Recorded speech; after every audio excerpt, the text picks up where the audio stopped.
ಆಮೇಲೆ ಬಸವರಾಜನ ಬಂದ ತಕ್ಷಣ ಎಲ್ಲರೂ ಹೊಂಟೋಗ್ಬಿಟ್ರು.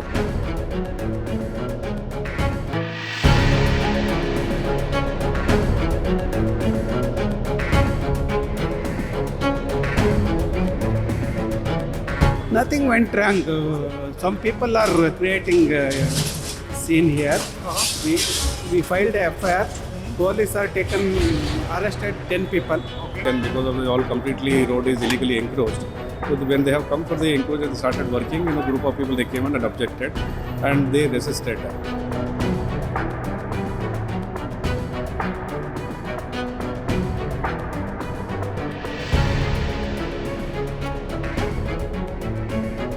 ಹಾಗಾಗಿ ಕೂಡಲೇ ಇವತ್ತು ಅವರು 3 ಜನ ಬಂಧಿಸಬೇಕು, ನಮಗೆ ನ್ಯಾಯ ಒದಗಿಸಬೇಕು. ಮತ್ತು ಏನು ಪೆಂಡಿಂಗ್ ಕೆಲಸ ಇದೆ, ಏನು ಒಂದು 5-6 ಅಂಗಡಿ ಹೊಡಿಬೇಕಲ್ಲ, ಇದನ್ನು ಸಂಪೂರ್ಣ ಹೊಡೆದ ಮೇಲೆ ನಾವು ಇಲ್ಲಿಂದ ಜಾಗ ಹಾಕಲಿಲ್ಲ. JCB ಅವರು ಹೇಳಿಲ್ಲ, ಮಾತಿಲ್ಲ, ಏನಿಲ್ಲ. ಪಾಪ ಇನ್ನೂ ಅವರು ಐಟಮ್ ಎತ್ತನೇ ಇದ್ರು, ಎತ್ಬಿಟ್ಟು ಹೊಡೆದಾಕ. As part of the Safe Footpath campaign, the Greater Bengaluru Authority officials arrived at Bengaluru Shivajinagar to clear the encroachments from the footpath. While officials were carrying out an eviction drive, they were allegedly assaulted, forcing the operation to be temporarily halted. During the incident, the officials were allegedly attacked with pepper spray and chairs, and the injured officials were shifted for medical treatment. Authorities said that 10 accused have been taken into custody, while Basavaraj Padukote, who is believed to be the main mastermind behind the attack, will be arrested soon. BBMP Officers and Employees Welfare Association President Amrut Raj later reached the spot and staged a protest condemning the assault on the officials. Amid heavy police deployment and the presence of GBA Commissioner Jagadish and Joint Commissioner of Police East Division Ramesh Banot, the GBA resumed the operation and completed the demolition of the encroachments. ಇಂಥ ಗಂಭೀರವಾದ ಪ್ರದೇಶ spot ನೀವೇ ಇದ್ದೀರಾ. ಇಂಥ ಸ್ಪಾಟಲ್ಲಿ 3 ಜನ ನಿಲ್ಲಿಸ್ಬಿಟ್ಟು picture shooting ಮಾಡೋಕೆ ಕೊಡ್ತಾರೆ ಗೊತ್ತಾ ನಿಮಗೆ? ಆ ಥರ ಇದಕ್ಕೆ ಒತ್ತುವರಿ ತೆರವು ಮಾಡೋ ಸ್ಥಳದಲ್ಲಿ ಪೊಲೀಸರು ಕೊಟ್ಟಿರೋದು ತುಂಬ ಕಮ್ಮಿ. ಹಾಗಾಗಿ ಕೂಡಲೇ ಇವತ್ತು ಅವರು 3 ಜನ ಬಂಧಿಸಬೇಕು, ನಮಗೆ ನ್ಯಾಯ ಒದಗಿಸಬೇಕು. ಮತ್ತು ಏನು ಪೆಂಡಿಂಗ್ ಕೆಲಸ ಇದೆ, ಏನು ಒಂದು 5-6 ಅಂಗಡಿ ಹೊಡಿಬೇಕಲ್ಲ, ಇದನ್ನು ಸಂಪೂರ್ಣ ಹೊಡೆದ ಮೇಲೆ ನಾವು ಇಲ್ಲಿಂದ ಜಾಗ ಹಾಕಲಿಲ್ಲ. ಅಧಿಕಾರಿಗಳಿಗೆ ಭದ್ರತೆ ಇಲ್ವಾ ಅನ್ನುವಂಥ ಅನುಮಾನಗಳು ಕೂಡ ಉಂಟಾಗುತ್ತೆ ಸರ್. ಖಂಡಿತ ಭದ್ರತೆ ಇಲ್ಲ ಸರ್. GBA ಅಲ್ಲಿ ಇರೋದೇ 2400 ಅಧಿಕಾರಿ ನೌಕರುಗಳು ಅಷ್ಟೇ. ನನಗೆ ಗೊತ್ತಿದೆ ಪೂರ್ತಿ. ಇವತ್ತವರೆಗೂ ವೃಂದ ಮತ್ತು ನೇಮಕಾತಿ ನಿಯಮ ಮಾಡಿ ಏನೂ ಆಗಿಲ್ಲ. GBA ಮಾಡಿಬಿಟ್ರು, 5 ಪಾಲಿಕೆಗಳಿಗೆ ಹಂಚ್ಬಿಟ್ರು. ಇರೋದು ಒಂದೊಂದು ಪಾಲಿಕೆಯಲ್ಲಿ 250-300 ಜನ ಬರೀ ಅಧಿಕಾರಿ ನೌಕರು ನಿಯಂತ್ರಣ ಮಾಡ್ತಾ ಇರೋರು. ಇನ್ನು ಗ್ಯಾಂಗ್ ಮ್ಯಾನ್ ಇಲ್ಲ, ಪೌರ ಕಾರ್ಮಿಕರು ಇಲ್ಲ, 4ನೇ ದರ್ಜೆ ನೌಕರು ಇಲ್ಲ, ಎಲ್ಲ ಉನ್ನತ ಅಧಿಕಾರಿಗಳು. ಒಂದೊಂದು ಪಾಲಿಕೆಯಲ್ಲಿ 5-6 ಜನ ಉನ್ನತ ಅಧಿಕಾರಿಗಳು ಬೇಕಾಗಿರೋದು ಅಂತ ನೌಕರು. ಸರ್, ಯಾವ್ಯಾವುದೋ ಸಂಘಟನೆ ಅಂತ ಬಂದ್ಕೊಂಡು ಈ ರೀತಿಯಾಗಿ ಅಧಿಕಾರಿಗಳಿಗೆ ಹಲ್ಲೆ ಮಾಡಿದ್ರೆ ಹೇಗೆ ಸರ್? ಅದನ್ನು ಸರ್ಕಾರ ಸಂಘಟನೆ ಮುಖ್ಯಸ್ಥರು ಹಿಂದೆ ಇದ್ದವ್ರ ಹತ್ರ ಎಲ್ಲ ನಾವು ಮಾತಾಡಿದ್ದೀವಿ. ಸಂಘಟನೆ ಅಲ್ಲ, ಅವನು ಯಾವನೋ ಬಸವರಾಜ್ ಪಡಿಕೋಟೆ ಅಂತ ಒಬ್ಬ ವಸ್ಲಿಗಾರ ಏನು ಇಲ್ಲೆಲ್ಲ ರೋಲ್ ಕಾಲ್ ಮಾಡ್ತಿದ್ನಲ್ಲ, ಇವರಿಂದ ಅವ್ನಿಗೆ ಹಪ್ತಾವಸ್ಲಿ ಆಗುತ್ತೆ. ಆ ಹಪ್ತಾವಸ್ಲಿ ಮಾಡೋದಕ್ಕೋಸ್ಕರ ಅವ್ರಿಗೆ ಸಪೋರ್ಟ್ಗೋಸ್ಕರ ಬಂದಿರೋದು. ತೆರವು ಕಾರ್ಯಾಚರಣೆ ವೇಳೆ ಪೊಲೀಸ್ ಬಂದೋಬಸ್ತ್ ಏನು ಮಾಡ್ಕೊಂಡಿರ್ಲಿಲ್ವಾ ನೀವು ಅಧಿಕಾರಿಗಳಿಗೆ? ಖಂಡಿತ ಮಾಡ್ತಾರೆ ಮೇಡಮ್. ಅವ್ರು 3 ಜನ ಕೊಟ್ಟರೆ ಅದು ಹೊಣೆಗಾರಿಕೆ. ಯಾವುದೇ ಅಧಿಕಾರಿ ನೌಕರು ಗೊತ್ತಿರುತ್ತೆ ಮುನ್ಸೂಚನೆ ಏನು ಅಂತ. ಕೊಟ್ಟಿಲ್ಲ, ಇದು ಪೊಲೀಸ್ ಅವರ ವೈಫಲ್ಯ. ಬರೋದಕ್ಕೆ ತುಂಬಾ ಹೆದರ್ತಾ ಇದ್ದಾರೆ. ಆದ್ರೂ ನೀವು ಧೈರ್ಯ ಮಾಡಿ ಬಂದಿದ್ದಾರೆ ಅಧಿಕಾರಿಗಳು. ಪ್ರೊಟೆಕ್ಷನ್ ಹೆಂಗ್ ಬಂದ್ರು ಸರ್ ಅವ್ರಿಗೆ? ಈಗಾಗಲೇ 3 ಜನ ಅಧಿಕಾರಿ ಇಂಜಿನಿಯರ್ಗಳು ನೋಡಿದ್ದಾರೆ ಹೆಂಗ್ ಓಡಾಡಿದ್ರು. ಅದೇನೋ ಸ್ಪ್ರೇ ಲಿಕ್ವಿಡ್ ಎಲ್ಲ ಹಾಕಿದ್ದಾರೆ, ಮತ್ತೆ ಹಲ್ಲೆ ಮಾಡಿದ್ದಾರೆ, ಮಾರಣಾಂತಿಕವಾಗಿ ಹಲ್ಲೆ ಮಾಡಿದ್ದಾರೆ, ಸರ್ಕಾರಿ ಕೆಲಸಕ್ಕೆ ಅರ್ಚನೆ ಮಾಡಿದ್ದಾರೆ. ಕೂಡಲೇ ಅವ್ರನ್ನ ಬಂಧಿಸಬೇಕು. ಇಲ್ಲಾಂದ್ರೆ ನಾವು ನಾಳೆ ಎಲ್ಲ ಮಹಾನಗರ ಪಾಲಿಕೆ ಕೆಲಸ ಕಾರ್ಯಗಳನ್ನ ಸ್ಥಗಿತ ಮಾಡ್ತೀವಿ. ಸರ್, ಶಿವಾಜಿನಗರದಲ್ಲಿ ಒತ್ತುವರಿ ಕಾರ್ಯಾಚರಣೆಗೆ ಬಂದಿದ್ದು ಇವತ್ತೇ ಫಸ್ಟ್ ಅಥವಾ ಮುಂದೆಯಿಂದ ಕೂಡ ಆಗಿತ್ತಾ? ಇಲ್ಲ, ಮಾಡ್ತಾ ಇದ್ದಾರೆ. ಒಂದು ಕಡೆಯಿಂದ ಮಾಡ್ಕೊಂಡು ಬರ್ತಾ ಇದ್ದಾರೆ. ಇದು ಸ್ವಲ್ಪ ಅತಿ ಸೂಕ್ಷ್ಮ ಪ್ರದೇಶ. ಶಿವಾಜಿನಗರ ಮಧ್ಯ ಅಂದ್ರೆ ಬೋರಿಂಗ್ ಹಾಸ್ಪಿಟ್ಲು ಮತ್ತು ಶಿವಾಜಿನಗರ ಮಧ್ಯದಲ್ಲಿ ಇರೋದ್ರಿಂದ ಬಿಗಿ ಭದ್ರತೆ ಕೊಟ್ಟು ಮಾಡಿಸ್ಬೇಕಿತ್ತು. ನಾವು ಬಂದಿರೋದು ಇನ್ನೇನಕ್ಕೆ ಮೇಡಮ್? ಎದುರಂಗಿದ್ರೆ ನಾವ್ಯಾರು? ಎಲ್ಲ ನಮ್ದು ಗೊತ್ತಿದೆ. ನಾವು ಯಾರು ಎದುರಲ್ಲ. ಈಗ ಎದುರಂಗಿದ್ರೆ ನಾವೆಲ್ಲ ಮನೆಗೆ ಹೋಗ್ತೀವಿ. ಇವತ್ತೊಂದು 8-10 ಅಂಗಡಿ ಇದೆ. ಇದು ನಾವು ಓಡಿಸ್ಬಿಟ್ಟು ಧ್ವಂಸ ಮಾಡಿ ನಾವು ಸರ್ಕಾರ ಆದೇಶಕ್ಕೆ ಒಂದು ಜಯ ಸಿಗ್ಬೇಕಂದ್ರೆ ನಾವು ಆದೇಶ ಪಾಲನೆ ಮಾಡಬೇಕು ಮೇಡಮ್. ಈಗಾಗಲೇ ಪೊಲೀಸು DCP ಅವರೆಲ್ಲ ಬಂದಿದ್ದಾರೆ, ಅವ್ರ ಗಮನಕ್ಕೆ ಹೋಗಿದೆ. ಬೆಳಗ್ಗೆ ಮಾಡುವಾಗ ಅವ್ರೇನೋ ನೈಟ್ ಬಿಟ್ಟು ಅವು ಇವೆಲ್ಲ ಇರುತ್ತೆ. ಈಗ ನಾವು ಮಾತಾಡೋಗ್ಲು ಯೋಚನೆ ಮಾಡಿ ಮಾತಾಡಬೇಕು. ಹಾಗಾಗಿ ಆಗಿರುತ್ತೆ. ಈಗಾಗಲೇ ಉನ್ನತ ಅಧಿಕಾರಿಗಳಿಗೆ, ಮಾನ್ಯ ಪೊಲೀಸ್ ಆಯುಕ್ತರಿಗೆ, DCPಗೆ, ಅಡಿಷನಲ್ CPಗೆ, ಪೊಲೀಸ್ ಇನ್ಸ್ಪೆಕ್ಟರ್, ACP ಎಲ್ಲರಿಗೂ ಮಾಹಿತಿ ಹೋಗಿದೆ. ಈಗ ಆಗೋಗಿದೆ. ಇನ್ನು ಮುಂದೆ ಏನು ಒಂದು 10-15 ಅಂಗಡಿ ಇದೆ, ಅದನ್ನೆಲ್ಲ ಧ್ವಂಸ ಮಾಡಿ ನಾವು ಖಂಡಿತ ನಾವೆಲ್ಲ ವಿತ್ ಟೀಮೇ ಬಂದಿದ್ದೀವಿ. ನಾವು ಇದ್ದೀವಿ, ಎಲ್ಲ ನಮ್ಮ ಸಂಬಂಧಪಟ್ಟ ಇಂಜಿನಿಯರ್ಗಳಿದ್ದಾರೆ. ನಾವೆಲ್ಲ ಅದನ್ನು ಧ್ವಂಸ ಮಾಡಿಸಿ ನಾವೇನು ಸರ್ಕಾರ ಆದೇಶ ಮಾಡಿದ್ದಾರೆ, ಸಚಿವರ ಆದೇಶ, ಅದನ್ನು ಪಾಲನೆ ಮಾಡೋವರೆಗೂ ನಾವು ಹೋಗಲ್ಲ. ಇನ್ನು ಮುಂದಿನ ದಿನಗಳಲ್ಲಿ ಇಂಥ ಅತಿ ಸೂಕ್ಷ್ಮ ಪ್ರದೇಶದಲ್ಲಿ ಬಿಗಿ ಭದ್ರತೆ ಕೊಡಬೇಕು ಅನ್ನೋದು ಒಂದೇ ನಮ್ಮ ಆಗ್ರಹ. ಮುಂದಿನ ನಡೆ ಏನು ಸರ್? ಮೇಡಮ್, ಇವತ್ತು ಅವ್ರನ್ನ ಬಂಧಿಸಿಲ್ಲ ಅಂದರೆ ನಾಳೆ ಎಲ್ಲ ಪಾಲಿಕೆ ಕೆಲಸ ಕಾರ್ಯಗಳು Stop ಆಗುತ್ತೆ. ಹೋರಾಟ ಖಂಡಿತ. ಇನ್ನೇನು ನಾವೇನು ಕಾಮಿಡಿ ಮಾಡಕ್ಕೆ ಬಂದಿದ್ವಿ ಇಷ್ಟೆಲ್ಲ ಆಗಿದೆ. ಕೃಷ್ಣ ಬೈರೇಗೌಡ ಅವರು ಅಧಿಕಾರಿಗಳ ಮೇಲೆ ತರಾಟೆಗೆ ತಗೊಳ್ಕೊಳ್ತಾರೆ ಪ್ರತಿ ಮೀಟಿಂಗ್ ಅಲ್ಲೂ ಕೂಡ. ಬಟ್ ಇಂತಹ ಟೈಮಲ್ಲಿ ಒತ್ತುವರಿ ಮಾಡಲಿಲ್ಲ ಅಂದ್ರೆ ನಿಮ್ಮ ಮೇಲೆ ಆಕ್ಷನ್ ತಗೊಳ್ತಾ ಇದ್ರು. ಈ ಟೈಮಲ್ಲಿ ಏನಕ್ಕೆ ಅವ್ರು ಮಾನ್ಯ ಬಂದಿಲ್ಲ, ಅದ್ರ ಬಗ್ಗೆ ಏನಾದ್ರು ಮಾನ್ಯ ಗಮನ ಸಚಿವರು ತಂದಿದ್ರಾ? ಒಂದೂವರೆ ತಿಂಗಳಾಗಿದೆ. ಅವ್ರಿಗೆ ಬಹುಶಃ ನಾವು ಸಭೆಗೆ ಕರೀರಿ ಅಂತ ಮನವಿ ಮಾಡಿದ್ವಿ. ಅಧಿಕಾರಿಗಳ ಜೊತೆ ಸಭೆ ಮಾಡ್ತಾ ಇದ್ದಾರೆ. ಈಗ ಇನ್ನು ಸಂಘದ ಪದಾಧಿಕಾರಿಗಳ ಜೊತೆ ಸಭೆ ಕರೆದ್ರೆ ಅವ್ರಿಗೆ ಇಲ್ಲಿ ಇರೋ ವಾಸ್ತುಸ್ಥಿತಿ ಏನಂತ ಗೊತ್ತಿದೆ. ನನಗೆ 31 ವರ್ಷ ಸರ್ವಿಸ್ ಪಾಲಿಕೆಯಲ್ಲಿ ನನಗೆ ಇಲ್ಲಿ ಪೂರ್ತಿ ಗೊತ್ತಿದೆ. ಅವ್ರಿಗೆ ನಾವು ಇಲ್ಲಿ ಯಾವ ರೀತಿ ಮತ್ತು ನೇಮಕಾತಿ ನಿಯಮ ಯಾವ ರೀತಿ ಅಧಿಕಾರಿಗಳು ಬರಬೇಕು ಅಂತ ಅವರಲ್ಲಿ ಮನವಿ ಮಾಡ್ಕೊಂಡ್ವಿ. ಸರ್ ಈ ತರ ರೋಡಿಸಮ್ ಮಾಡಿರೋದು ಅದಕ್ಕೆ ಭಯನೇ ಇಲ್ದಂಗೆ ಆಗೋಯ್ತು ಅಧಿಕಾರಿಗಳ ಮೇಲೆ. ಇದನ್ನ ಖಂಡಿತ ಖಂಡಿಸ್ತೀವಿ. ಅವ್ರ ಬುದ್ಧಿ ಕಲಿಸ್ಬೇಕಂತಾನೆ ನಾವು ಬಂದಿರೋದು. ಒಂದು 11 ಗಂಟೆಗೆಲ್ಲ ಕೆಲಸ ಸ್ಟಾರ್ಟ್ ಮಾಡಿದ್ವಿ. ಮಾಡಿದ ಮೇಲೆ 12:30 ಏನೋ ಆಗಿತ್ತೇನೋ ಏಕಾಏಕಲ್ಲ ಬಂದರು. ಬಂದ ಮೇಲೆ ತಿರ್ಗಾ ನಿಲ್ಸಂತ ಬೈದರು. ಅವ್ರು ಯಾರೋ ನಮ್ಗೆ ಪರಿಚಯ ಇಲ್ಲ. ಬೈದ ಮೇಲೆ ಸ್ಪ್ರೇ ತಗೊಂಡು ಹೊಡೆದ್ರು. ಸ್ಪ್ರೇ ಅದು ಏನೋ ಗೊತ್ತಿಲ್ಲ, ಕಾರದ ಮೆಣಸಿಗೆ ಅದು ಹೊಡೆದ ಮೇಲೆ ತಿರ್ಗಾ ಹೋದ್ರು. ಇಲ್ಲೇ ಗಾಡಿಯಲ್ಲೇ ಕುಂತ್ಕೊಂಡ್ರೆ ಇಲ್ಲಿಗೆ ಹೊಡೆದ್ರು. ಗಾಡಿಗೆ ಕಣ್ಣಿಗೆ ಹೊಡೆದ್ರು. ಕಣ್ಣಿಗೆ ಹೊಡೆದ ಮೇಲೆ ತಿರ್ಗಾ ಹೋದ್ರು. ಹೋದ್ಮೇಲೆ ಅಲ್ಲಿ ನಮ್ಮವ್ರು ಇದ್ರಂತ ಅವ್ರಿಗೆ ಚೇರ್ ತಗೊಂಡು ಹೆಲ್ಮೆಟ್ ತಗೊಂಡು ಹೊಡೆದ್ರಂತ. ನಾವು ಇಲ್ಲೇ ಕುಂತ್ಕೊಂಡೆ. ಕಣ್ಣೆಲ್ಲ ಉರಿತದಲ್ಲ, ಏನು ಕಾಣಿಸಿಲ್ಲ. ಎಷ್ಟು ಜನ ಇದ್ರು ಸರ್? ಅವರು 4-5 ಜನ ಇದ್ದಾರೆ ಸರ್, ಅಷ್ಟೇ. ಅಧಿಕಾರಿಗಳು ಎಷ್ಟು ಜನ ಇದ್ದಾರೆ? ನಮ್ಮ ಕಡೆ ನಮ್ಮ ಕಡೆ ಎಲ್ಲ ಒಂದೇ ಸರ್. 34 ಜನ ಸಿದ್ದಪ್ಪ ಅಂತ. ನಾವು ಅಲ್ಲೇ ನಿಂತ್ಕೊಂಡಿದ್ವಿ. ಅವ್ರು ಯಾರು ಅಂತ ನಮ್ಗೆ ಗೊತ್ತಿಲ್ಲ. ನಾವೆಲ್ಲ ಸಿಕ್ಕಿದ ಪಕ್ಕದ ಎತ್ತೋ ಅಂತ ಹೇಳ್ತಾ ಇದ್ದೀವಿ. ಅವ್ರು 3-4 ಜನ ಬಂದರು. ಬಂದ್ಬಿಟ್ಟು ನಮ್ಗೆ ಏನು ಕೇಳಿಲ್ಲ. ಅಮ್ಮನ ಹೋಗಂತ ನಂಗೆ ಹಿಂಗೆ ಬಗ್ಗಿದ್ರು. ನಂಗೆ ಬದ್ದ ಇವ್ರಿಗೆಲ್ಲ ಹೊಡೆದ್ರು. ಆಮೇಲೆ ಎಲ್ಲ ಓಡ್ಬಿಡ್ಬಿಟ್ಟು ಎಲ್ಲ ಹಂಗೆ ಸ್ಪೆಟ್ ಅದು ಯಾರು ಅಂತ ಗೊತ್ತಿಲ್ಲ ನಮ್ಗೆ. ನಾವು ಬಾಕಿ ಕೆಲಸ ಮಾಡ್ತಾ ಇದ್ದೀವಿ. ಬಿಡ್ತಿಲ್ಲ, ಹಂಗೆ ಹೊಡ್ಕೊಂಡು ಬಂದು ಓಡಿಸಿದ್ರು. ಅವರು ಹೆಲ್ಮೆಟಲ್ಲಿ ಓಡಿಸಿದ್ರು, ಎಲ್ಲ ಮಾಡಿದ್ರು. ನಾವಂತೂ ಇಲ್ಲೇ ಮಾಡ್ತಾಯಿದ್ವಿ. ಕೆಲಸ ಮಾಡೋರು ನಾವು, BPMB ಕೆಲಸ ಮಾಡೋರು ನಾವು. ನಮಗೆ ಹೊಡೆದ್ರೆ ಇವಾಗ ನಮ್ಗೆ ಏನಾಗಿದೆ ಯಾರು ಸಾಧ್ಯ ಅವರೇ ಪ್ಲಾನ್ ಮಾಡ್ಕೊಂಡು ಬಂದಿದ್ದಾರೆ.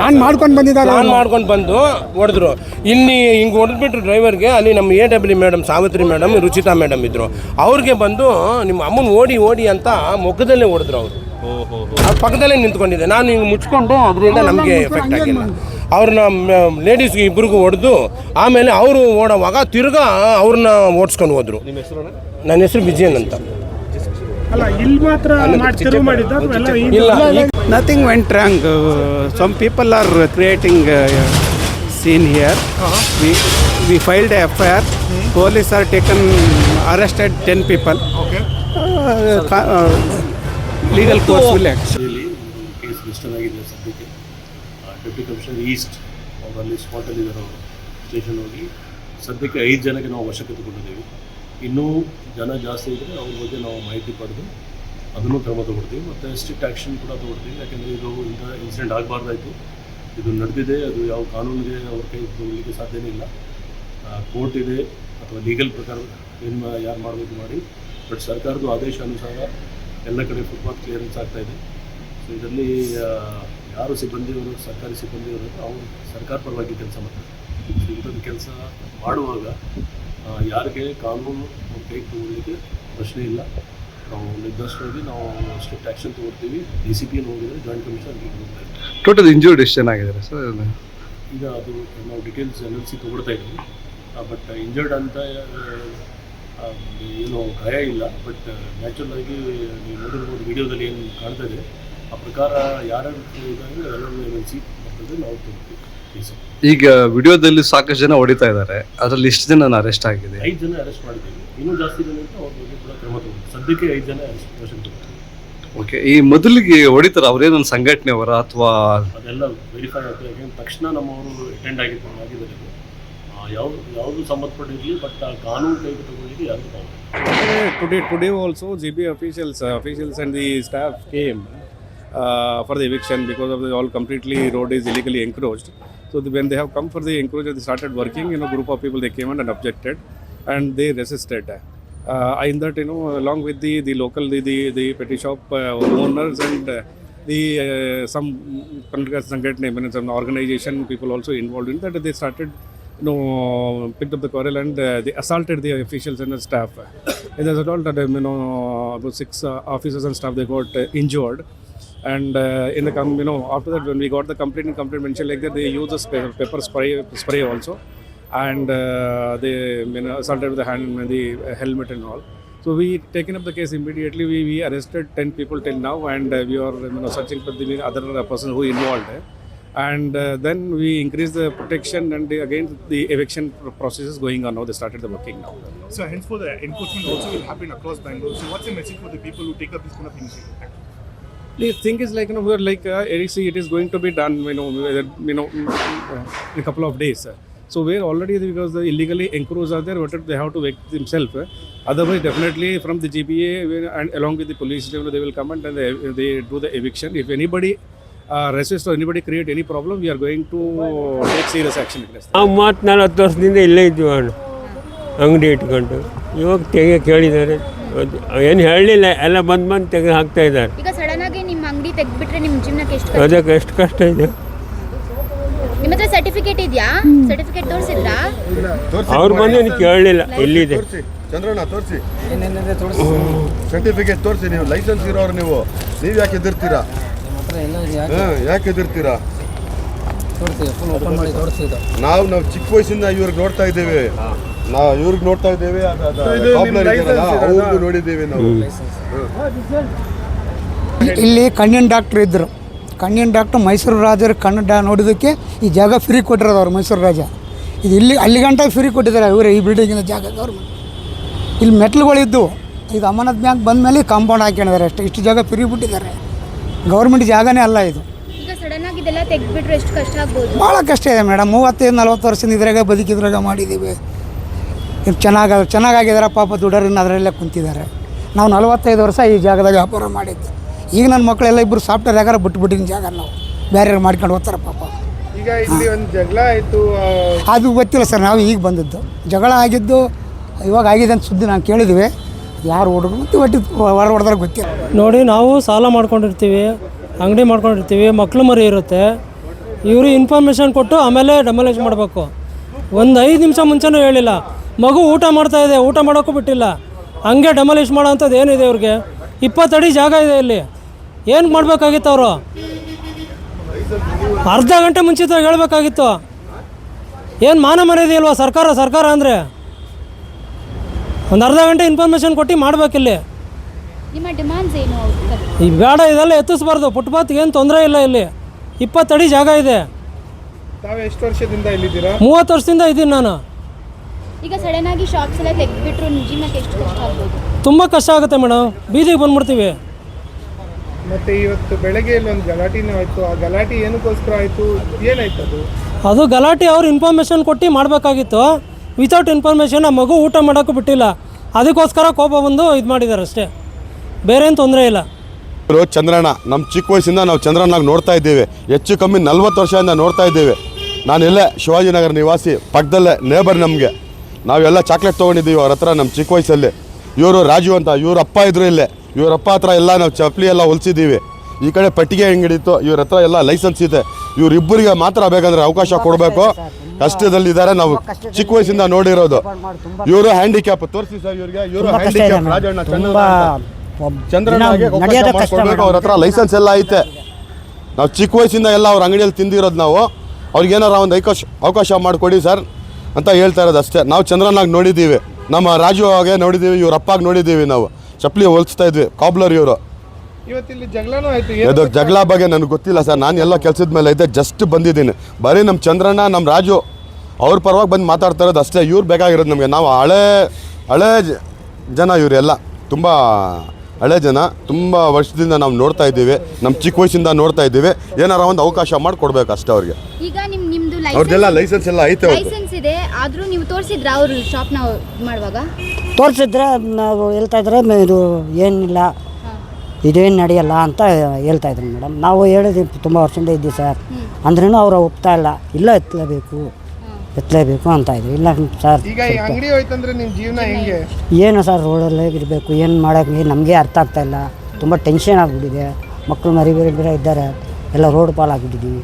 ಸರ್ಕಾರಕ್ಕೆ ನೀವೇನು ಹೇಳ್ತೀರಾ? ಸರ್ಕಾರಕ್ಕೆ ಏನು ಅವಕಾಶ ಮಾಡಿಕೊಟ್ರೆ ನಮ್ಗೆ ತುಂಬ ಹೆಲ್ಪ್ ಆಗುತ್ತೆ. ತುಂಬ ಕಷ್ಟದಲ್ಲಿದ್ದೀವಿ ನಾವು. ಜಗಳ ಏನಕ್ಕಾಗಿಲ್ಲ ಅಂದರೆ, ಒಬ್ಬ ವೆಂಡರ್ ಇದ್ದಾರಲ್ಲ, ಶಾಪ್ ವೆಂಡರು, ಅವರು ಊಟ ಮಾಡ್ತಿದ್ರು. ಒಂದು 10 ನಿಮಿಷನೂ ಅವ್ರಿಗೆ ಟೈಮ್ ಕೊಟ್ಟಿಲ್ಲ. ಅವರು ಒಂದು ದಿವಸನೂ ನೋಟಿಸ್ ಕೊಟ್ಟಿಲ್ಲ. ಆಮೇಲೆ ಇಲ್ಲಿ ಯಾರಿಗೂ ತೊಂದರೆನೂ ಇಲ್ಲ ಜನರಿಗೆ. ಅವರ ಬೈರೇಗೌಡ ಸರ್ ಹೇಳಿರೋದು 4 ಅಡಿ ಓಡಾಡೋಕ್ಕೆ ಆಗಿಲ್ಲ ಅಂದರೆ ತೊಂದರೆ ಆದರೆ ಎತ್ಬಿಡಿ ಅಂತ. ಇಲ್ಲಿ ಮ್ಯಾಕ್ಸಿಮಮ್ 15 ಫೀಟ್ ಇದೆ, 15 ಅಡಿ ಜಾಗ ಐತೆ, ಯಾರಿಗೂ ತೊಂದರೆ ಆಗ್ತಾ ಇರಲಿಲ್ಲ. ಅದಕ್ಕೆ ಏಕಾಏಕಿ ಬಂದಿದ್ದ ತಕ್ಷಣ ಎಲ್ಲ ಹೊಡೆದಾಕ್ಬಿಟ್ರು JCB ಅವರು. ಹೇಳಿಲ್ಲ ಮಾತಿಲ್ಲ ಏನಿಲ್ಲ, ಪಾಪ ಇನ್ನೂ ಅವರು ಐಟಮ್ ಎತ್ತನೇ ಇದ್ರು, ಎತ್ಬಿಟ್ಟು ಹೊಡೆದಾಕ್ಬಿಟ್ರು. ಇದರಿಂದ ನಿಮಗೆ ಎಷ್ಟು ಕಷ್ಟ ಆಗ್ಬೋದು ಇವತ್ತು ಸಡನ್ ಆಗಿ ಇದು ನಾವು ಎಲ್ಲ 20 ವರ್ಷದಿಂದ ಇರೋದು ಮೇಡಮ್ ಇಲ್ಲಿ. 25-30 ವರ್ಷ ನಮ್ಮ ತಾತ ಇದ್ದರು, ನಮ್ಮ ಅಣ್ಣ ಇದ್ದರು, ಆಮೇಲೆ ನಾವಿದ್ವಿ. ಇವತ್ತವರೆಗೂ ಯಾವುದೂ ತೊಂದರೆ ಆಗಿಲ್ಲ. ಈ ಫಸ್ಟ್ ಸಲನೇ ಆಗಿರೋದು. ಮತ್ತು ಇಲ್ಲಿ ಯಾರು ಒಬ್ರಿಗೂ ಯಾರಿಗೂ ತೊಂದರೆ ಆಗ್ತಾಯಿಲ್ಲ ಇಲ್ಲಿ ಪಬ್ಲಿಕ್ಗೆ. ಯಾಕಂದರೆ ಎಲ್ಲ ನಾವು ಒಳಗಡೆ ಇದ್ದೀವಿ, 5 ಫೀಟ್ ಒಳಗಡೆ ಇದ್ದೀವಿ. ಅದೇ ಮತ್ತೆ ಸಡನ್ ಆಗಿ ತೆಗೆದ್ಬಿಟ್ರು, ಇದರಿಂದ ಎಷ್ಟು ಕಷ್ಟ ಆಗ್ಬೋದು ನಿಮ್ಮ ಜೀವನಕ್ಕೆ? ಇದು ನಮಗೆ ದಾರಿ ಇದ್ದಿದ್ದು ಇದೆ ಮೇಡಮ್. ಹ್ಯಾಂಡಿಕ್ಯಾಪ್ ಇದ್ದಾರೆ, ಇವರು ಚಪ್ಪಲಿ ಅಂಗಡಿಯವರು ಇದ್ದಾರೆ, ಆಮೇಲೆ ವಾಚ್ ಅಂಗಡಿಯವರು ಇದ್ದಾರೆ. ಏನೋ ಹೊಟ್ಟೆಪಾಡಿಗೆ ಬದುಕೊಂಡು ಹೋಗ್ತಾಯಿದ್ದೀವಿ. ಮತ್ತು ಈಗ ಯಾವುದು ಬೇರೆ ಚಾರಿ ಇಲ್ಲ, ದಾರಿ ಇಲ್ಲ, ಏನಿಲ್ಲ. ನಮಗೆ ಇದ್ದಿದ್ದು ಇದೆ. ಏನೋ ದಿನ ದುಡಿತಿದ್ವಿ, ಅದು ವ್ಯಾಪಾರನೂ ಆಗ್ತಾಯಿರಲಿಲ್ಲ ಮುಂಚೆ. ಒಂದು ತಿಂಗಳಲ್ಲಿ 15 ದಿವಸ ವ್ಯಾಪಾರ ಆದರೆ 15 ದಿವಸ ಆಗ್ತಾಯಿರಲಿಲ್ಲ. ಹೆಂಗೆ ಜೀವನ ನಡೆಸ್ಕೊಂಡು ಹೋಗ್ತಿದ್ವಿ. ಈಗ ಬೇರೆ ದಾರಿ ಇಲ್ಲ, ಹೊಟ್ಟೆಪಾಡಿ ಏನಿಲ್ಲ, ಗೌರ್ಮೆಂಟ್ಸ್ ಏನಿಲ್ಲ. ನಾವು ತುಂಬ ಒಳಗಡೆ ಇದ್ದೀವಿ. ತೊಂದರೆ ಆಗದಿರ್ದಂಗೆ ನಮಗೆ ಒಂದು ಜಾಗ ಮಾಡಿಕೊಡಿ ಅಷ್ಟೇ.